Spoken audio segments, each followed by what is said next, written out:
Salut à tous, alors j'ai vu l'avant-dernier, je crois que c'est l'avant-dernier déjà, cinquième épisode de Moon Knight. Et on reprend pile là où on s'était arrêté finalement à la fin de l'autre épisode avec la scène What dans l'asile psychiatrique où finalement Mark et Steven se rencontrent, on va dire physiquement, puisqu'ils sont vraiment dédoublés cette fois, il y a deux Oscar Isaac, et ils se retrouvent face du coup à cet hippopotame, à ce dieu égyptien, c'est Tawaret je crois, j'ai bien retenu. Bref. Et finalement, on apprend, évidemment, enfin, c'est ce qu'on sentait venir finalement, que c'est un moment introspectif pour Mark et pour Steven.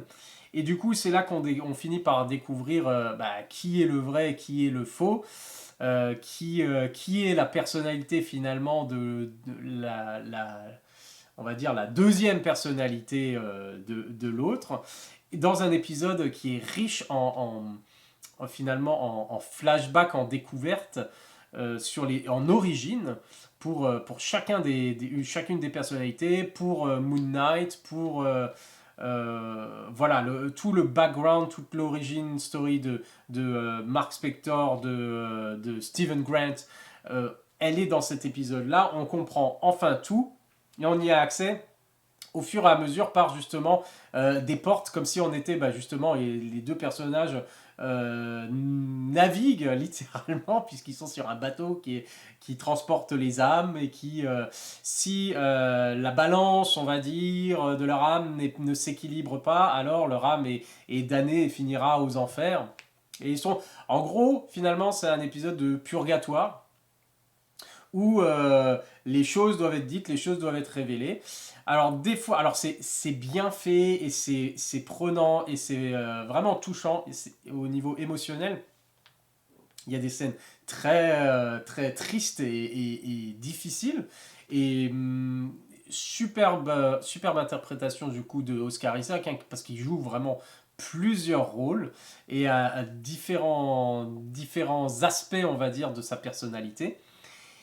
Et finalement, on découvre que la vraie personnalité, c'est bien Mark Spector et que il a créé finalement Stephen Grant du coup pour, on va dire, refouler toute, on va dire, la maltraitance dont il a été victime quand il était petit, refouler la mort de son frère qui est mort un peu par sa faute puisque ils sont allés jouer dans des grottes et l'eau est montée, et puis lui avait bien dit de pas, on lui avait bien dit de pas aller jouer quand il pleut dans les grottes. Il a emmené son petit frère avec. Le petit frère, bien sûr, s'est noyé et est mort. Et à partir de là, la mère lui en a voulu toute sa vie. Elle a été vraiment cruelle avec son fils et l'a même battu. Le père, lui, il n'a pas fait grand-chose pour régler le problème et du coup, voilà. Alors qu'il avait déjà le traumatisme d'être un peu responsable de la mort de son petit frère, même si, voilà, c'est un accident, c'est un gosse, il peut pas être responsable, etc. Mais il était déjà voilà, responsable un peu de ça, donc c'était déjà dur pour lui, mais alors sa mère lui en a remis une couche, mais toute sa vie. Et du coup, voilà, on a vraiment les origines, on voit aussi l'instant, et c'est ça qui est pas mal, c'est que Steven le découvre avec Mark qui redécouvre ça et qui n'a pas forcément envie que Steven voit ça, parce que pour lui, Steven, c'est la personnalité qu'il a créée justement pour être bien et pour ne pas voir toute l'horreur pour ignorer la réalité de tout ce qui est horrible dans sa vie. Et du coup là, forcément le fait que Steven voit, ça veut dire que les deux personnalités finalement finissent par tout savoir l'une de l'autre et ça finit par équilibrer la balance puisque au bout d'un moment, une fois que Steven, la personnalité, la deuxième personnalité, voit et conscience de tout ce qu'il ne connaissait pas justement de l'horreur de la vie de Mark, c'est bon, après il n'a plus besoin de Steven puisqu'il ne fait plus... Enfin, il n'a plus besoin de Steven une fois que Steven est au courant de ça. Donc après, j'imagine qu'il ne fait plus qu'un, mais si on a l'impression que, alors je sais pas exactement, je pense qu'on en apprendra un peu plus dans le dernier épisode quand même.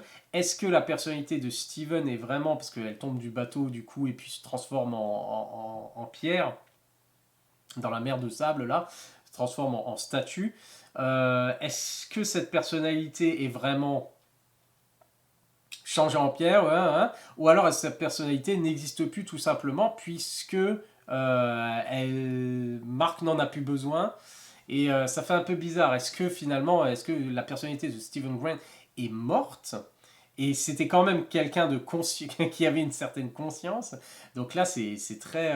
La fin de l'épisode est très, je trouve, triste et assez choquante quand on voit. Et voilà, ils se battent tous les deux et puis c'est Steven qui saute pour sauver l'autre et qui tombe du bateau du coup et c'est lui qui se transforme en pierre. Et est-ce que vraiment cette personnalité est prisonnière maintenant des enfers pour l'éternité? Ce qui serait super triste et super horrible.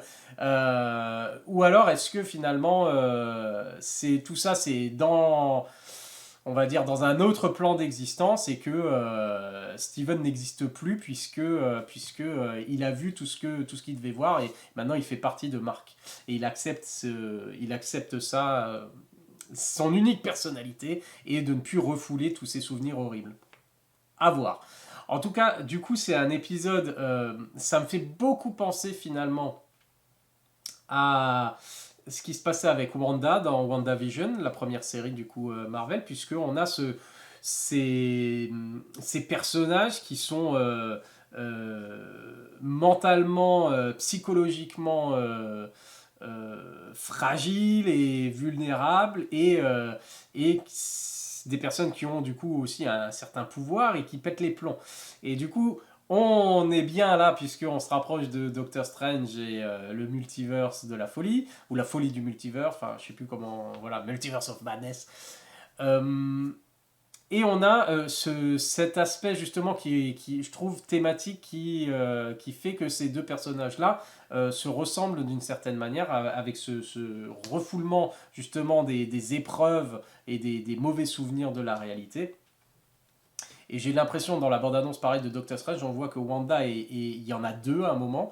Et donc ça fait beaucoup penser à ça. Est-ce que ça veut dire qu'éventuellement ça annonce un certain lien justement entre les deux personnages et que Moon Knight pourrait apparaître dans Doctor Strange? J'irai pas jusque-là quand même. Mais c'est intéressant, on va dire, thématiquement. Euh, donc j'ai beaucoup aimé l'épisode, même si des fois on ne sait pas trop où ils veulent aller. Puis des fois après on se dit...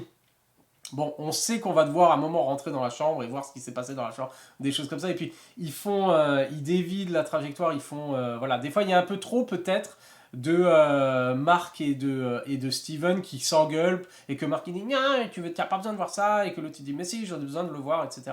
Et au bout d'un moment, c'est genre bon bah avancez quand même, pas obligé de nous faire trois fois la même scène où ils s'engueulent, etc. Donc, malgré ce petit, voilà, ces petites choses peut-être un petit peu répétitives, et puis là, on va dire la,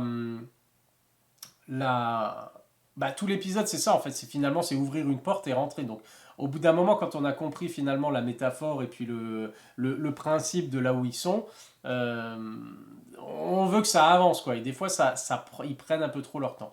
Mais voilà, c'est rien comparé justement à la qualité de l'épisode, la qualité du scénario et de l'interprétation du coup de Oscar Isaac.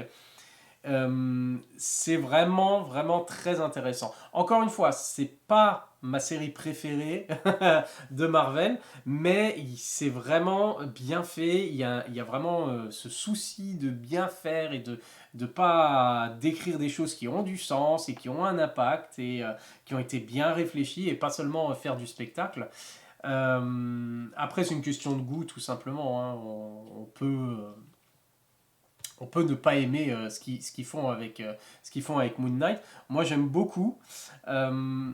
Euh, j'ai hâte de voir où ça va mener tout ça. J'ai bien aimé aussi la première rencontre, qu'on voit enfin la première rencontre du coup entre Khonshu, quand il a proposé voilà, du travail à Mark et que Mark a accepté finalement de devenir Moon Knight. Donc ça, c'était plutôt pas mal. C'était vraiment comme dit, hein, touchant et triste à la fois certaines scènes de cet épisode. Il y a juste peut-être, voilà, je me suis dit aussi, c'est pareil, toutes les scènes où à un moment ils sont dans les couloirs où ils vont découvrir quelque chose et lui à chaque fois c'est genre non et puis il se retrouve dans le bureau de nouveau du docteur mais dans sa tête quoi et qui est Ethan Hawke aussi et je me dis est-ce qu'on avait besoin de toutes ces scènes justement avec le psy. Je pense que c'était surtout pour pas être trop répétitif à mon avis c'était pour pas être trop répétitif avec j'ouvre une porte j'ouvre une porte j'ouvre une porte. Mais du coup, voilà, j'ai l'impression que des fois ça ralentissait un peu parce qu'on avait justement envie qu'ils ouvrent la porte et qu'ils avancent. Et finalement, non, ces scènes-là, je trouvais pas qu'elles étaient exceptionnelles. Voilà. Mais dans l'ensemble, c'était quand même plutôt pas mal. J'ai vraiment passé un très très bon moment. Et je sais pas du tout ce qui va se passer à la fin de l'épisode. Il se retrouve là, ça y est, les balances sont équilibrées. Il se retrouve dans ce genre de champ de blé, je sais plus exactement. Et seul, il est plus dans les enfers ou au purgatoire. Donc, enfin, c'est peut-être encore le purgatoire. En tout cas, on sait qu'il s'est pris quand même 3-4 balles dans le corps et qu'il est tombé dans l'eau et que normalement il est mort. Donc voilà, la question c'est comment il va réussir à revenir dans le monde des vivants, surtout qu'il n'a pas les pouvoirs, il a pu, Khonshu est prisonnier, donc comment il va gérer ça et surtout qu'est-ce qu'il va trouver une fois qu'il va revenir. Voilà. Hâte de voir ça la semaine prochaine, du coup, le même jour que Doctor Strange. On regardera l'épisode et on ira voir Doctor Strange et ça va être super génial. Quelle journée mercredi prochain. Voilà. Donc, à la prochaine pour l'épisode final, je crois. L'épisode final de Moon Knight. Allez, salut!